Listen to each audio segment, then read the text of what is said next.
चरण से संकर श्रमण भगवान महावीर स्वामी जी के चरणों में कोटि से वंदन। एक अवतारी दशरथ चक्रवर्ती भीष्म प्रतिज्ञाधारी अखंड बाल ब्रह्मचारी आचार्य सम्राट पूज्य श्री जयवंत जी महाराज साहब के चरणों में कोटि से वंदन।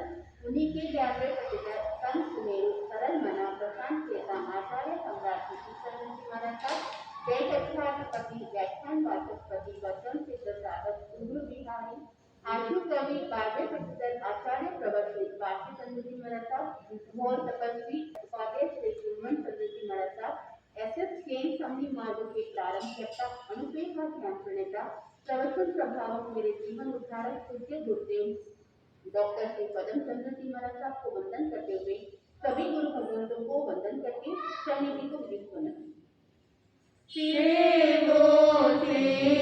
सदा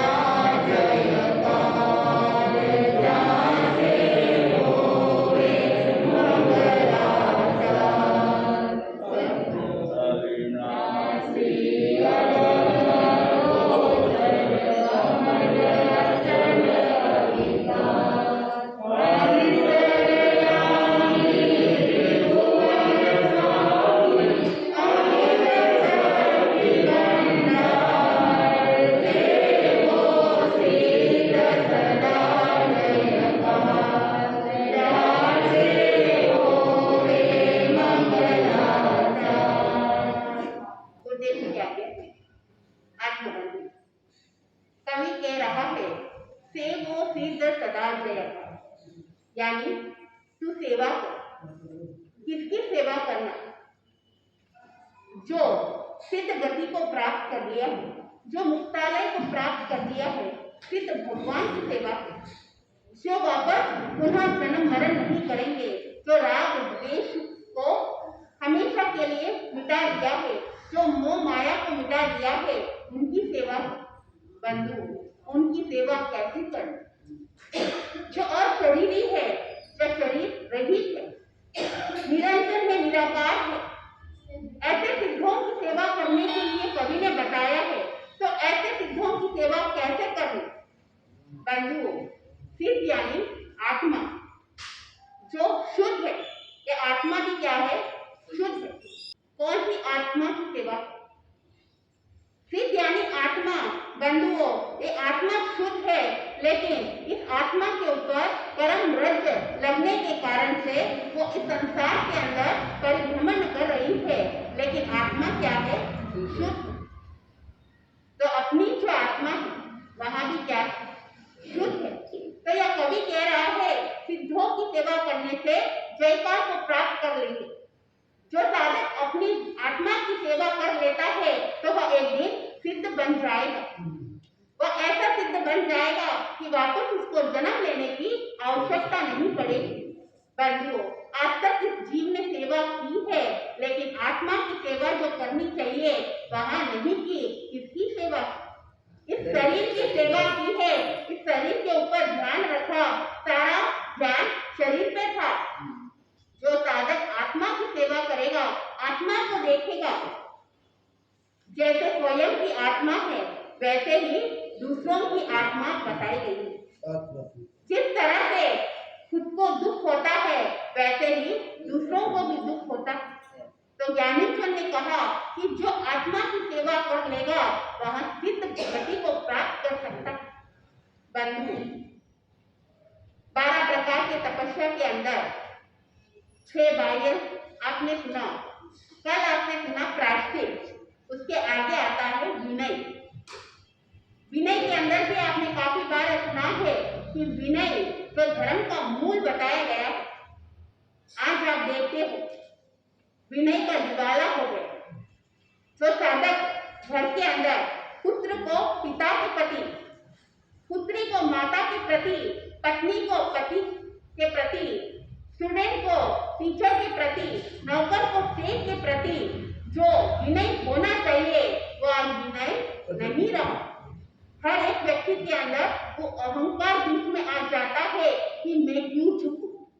लेकिन बंधुओं, ज्ञानेश्वर कहते हैं कि जो झुकेगा उसको ही प्राप्त होगा।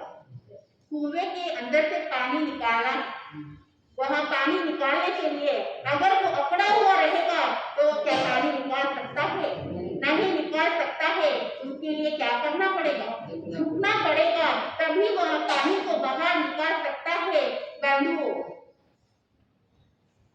समुद्र ने नदी को कहा कि तुम जाकर बेंत लेकर आओ।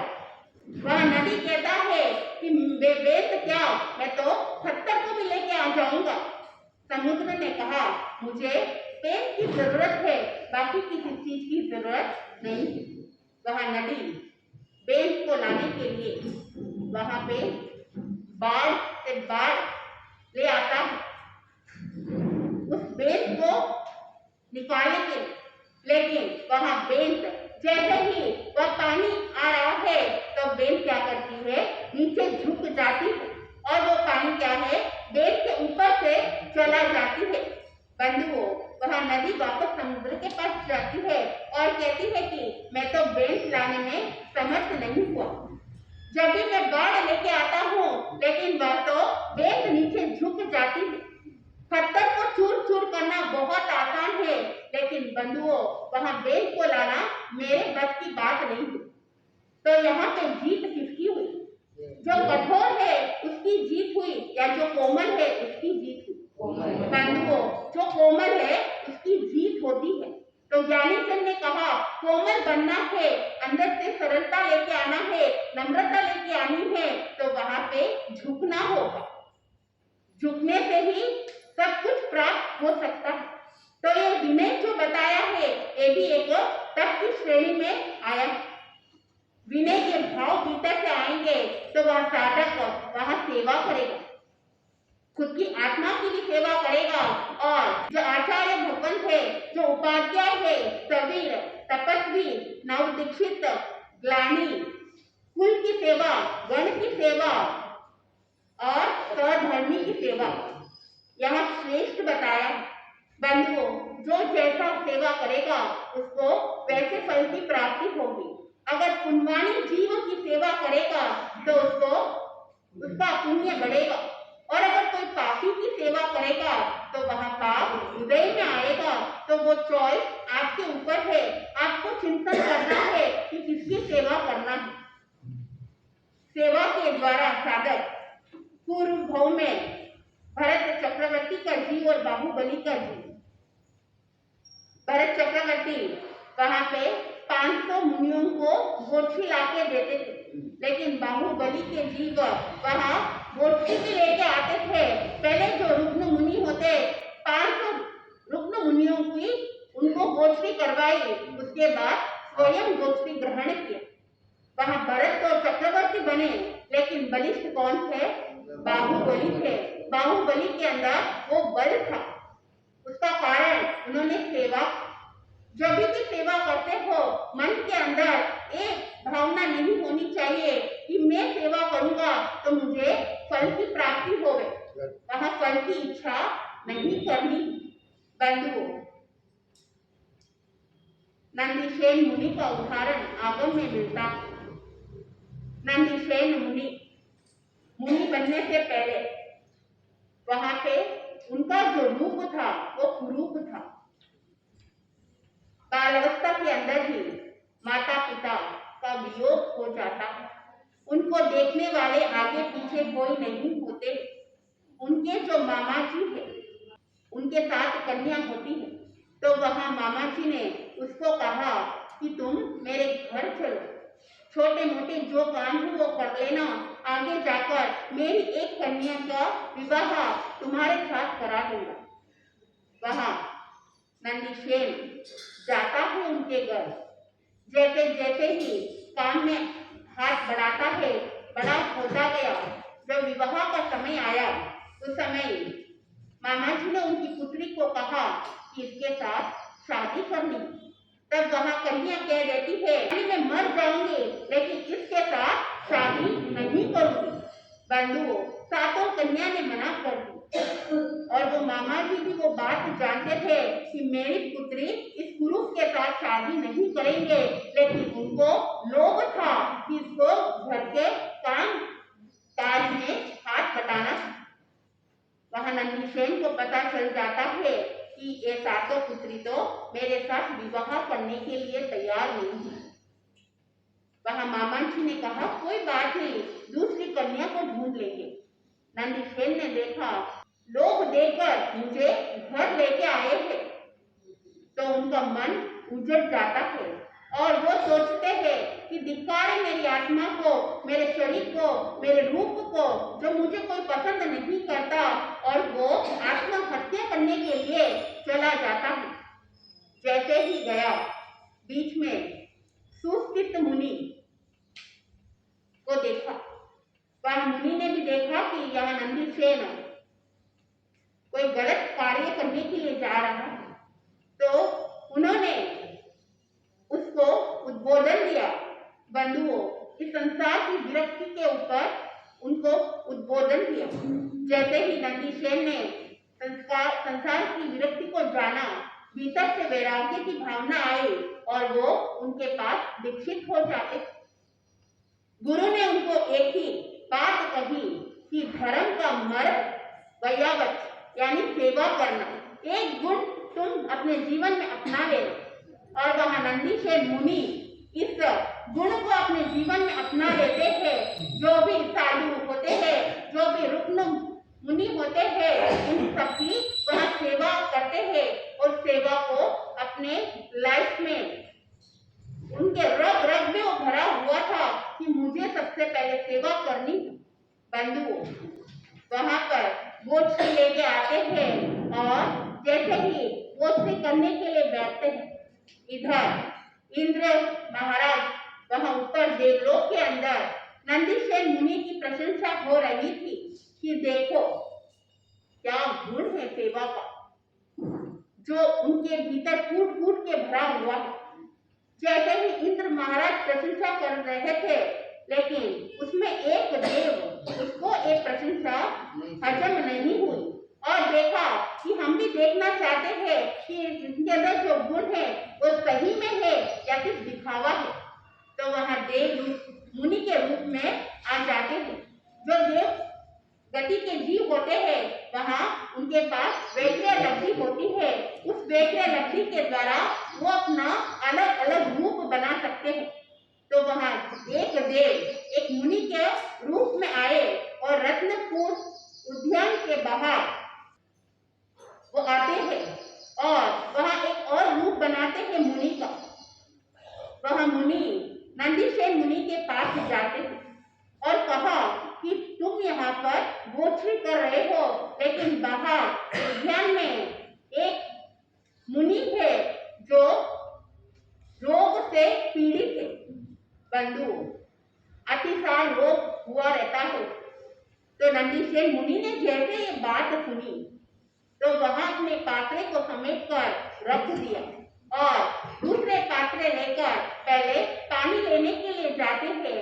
जहां जहां पे भी पानी की गवेषणा करते हैं, वहां देव रूप जो मुनि है वहां पे अपनी देव शक्ति के द्वारा अर्चन डालते हैं, लेकिन बहुत प्रयास करने के बाद वहां मुनि को पानी मिल जाता है और वो पानी लेकर वहां उद्यान के बाहर जो मुनि थे वहां गए। उनको अतिसार रोग हुआ था। तो नंदीसेन मुनि ने उस प्राकृतिक पानी से उनके शरीर को पोंछा और उनको शुद्ध किया। उन्होंने कहा कि चलो स्थानक चलते हैं। तो वहां देव रूप मुनि ने कहा कि तुम्हें दिखाई नहीं देता है क्या, मैं इतना अशक्त हूँ, मेरे शरीर में क्षमता नहीं है और तुम मुझे चलने के लिए बोल रहे हो। नंदीसेन मुनि ने सोचा कि इनको मैं अपने कंधे के ऊपर बिठा कर ले चलता और वो अपने कंधे के ऊपर बिठा लेते। जैसे ही वो चलते हैं, देवरूप मुनि ने कहा कि तुम इतना तेज चल रहे हो, मुझे तकलीफ हो रही है और तुम्हें तो एक पदवी मिली कि तुम सेवा में माहिर हो, हर एक की सेवा करते हो, तुम्हारे अंदर वो सेवा का गुण है, लेकिन तुम इतनी तेजी से चलोगे और मुझे यहाँ पे तकलीफ हो रही है, तुम्हारी ऐसी कौन सी सेवा। नंदीसेन मुनि के मन में विचार आया कि मेरे चलने के कारण से इनको तकलीफ हो रही है, तो मैं क्या करूं, धीरे धीरे चलूं, जिससे उनको साता उपजेगी। जैसे ही नंदीसेन मुनि धीरे धीरे चलते हैं, तो महादेव रूप मुनि ने कहा, इतना धीरे चल रहे हो, स्थानक पहुंचना है या नहीं पहुंचना। तो वहां पे बंधुओं, देवरूप मुनि ने उन्होंने वहां पे मल मूत्र कर देते, इतनी गंदगी, इतना दुर्गंध फैली हुई थी तो पूरे नंदीसेन मुनि के ऊपर भी फैल गई। बंधुओं, नंदीसेन मुनि ने घृणा नहीं, दुर्गंध को दुर्गंध नहीं माना। जो साधक के अंदर वो सेवा का गुण आ जाता है तो वहां के दुर्गंध को दुर्गंध नहीं मानते हैं, वो भी एक सेवा समझकर उसको करते। नंदीसेन मुनि के शरीर के ऊपर भी वो सारा फैल गया था, लेकिन उन्होंने दुर्गंध को दुर्गंध नहीं माना, घृणा की भाव नहीं लेकर आए। उनके मन में ये था कि मेरे कारण से इनको कोई तकलीफ नहीं होना, इनको साता उपजती है। वहां नंदीसेन मुनि ने देवरूप मुनि को नीचे बिठाया और पहले अपने शरीर को भी शुद्धिकरण की और उनको भी शुद्ध किया। बंधुओं, वहां देवरूप मुनि ने कहा, तुम मुझे यहीं पे छोड़ के जाने का विचार है क्या?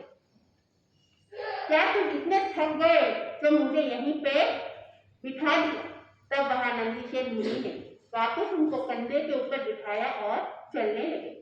इतनी अशब्द उन्होंने सुना, जो नहीं सुनना था वहां नंदीसेन मुनि उनके मुंह से सुना, लेकिन मन के अंदर उनके प्रति कोई अपशब्द नहीं, कोई गलत भाव नहीं आए। उन्होंने संभाव पूर्वक उसको सहन किया, क्योंकि गुरु ने सिखाया कि धर्म का मर्म क्या है, सेवा है, और उस गुण को उन्होंने अपने जीवन में धारण कर लिया। अब देवरूप मुनि ने देखा कि इनको मैं इतने बात बोल रहा हूँ, जो नहीं बोलना है वो शब्द में यूज कर रहा हूँ, इतनी तकलीफ दे रहा हूँ, लेकिन इनके चेहरे के ऊपर एक फल भी नहीं है। देख लिया कि इनकी सेवा तो बहुत ही अद्भुत है। और वहां देवरूप जो मुनि थे वो अपने असली रूप में आते हैं और उनको वंदन नमन करते हैं। बंधुओं, सेवा होनी तो ऐसी सेवा। आज लोग व्यवहार के अंदर आप देखते हैं, माता पिता की सेवा जो पुत्र करनी चाहिए, थोड़ा सा अगर कुछ कह देते हैं तो वहां पर नेगेटिव वर्ड पहले निकल जाते हैं, और अगर ज्यादा कुछ जोर नहीं चलता है तब माता पिता को वृद्धाश्रम जाके छोड़ देते। क्यों? क्योंकि वहां पर सामर्थ्य नहीं है। बंधुओं, वो दिन याद करना जिस दिन माता ने उस पुत्र को जन्म दिया, 9 महीने तक पेट में रखा, उस बोझ को उठाया, और जन्म देने के बाद भी कितना दुख उनको मिला है, लेकिन अपने बच्चों के प्रति वह दुख व्यक्त नहीं किया, उनको सुखपूर्वक रखा और स्वयं दुख झेलती है। बंधुओं, लेकिन आज वो सेवा का गुण क्या हो गया है? क्या हो गया है? आप सभी को पता है, लेकिन ज्ञानी चंद कहते हैं जो साधक सेवा करेगा उसको अवश्य ही मेवा मिलेगा। तो आप अपने जीवन के अंदर इस गुण को बनाए रखना, जैसे जैसे भीतर के अंदर सेवा के गुण और प्रकट होंगे तो आपको आनंद की प्राप्ति होगी। मैं अपने शब्दों को यहीं पे विराम देती हूँ।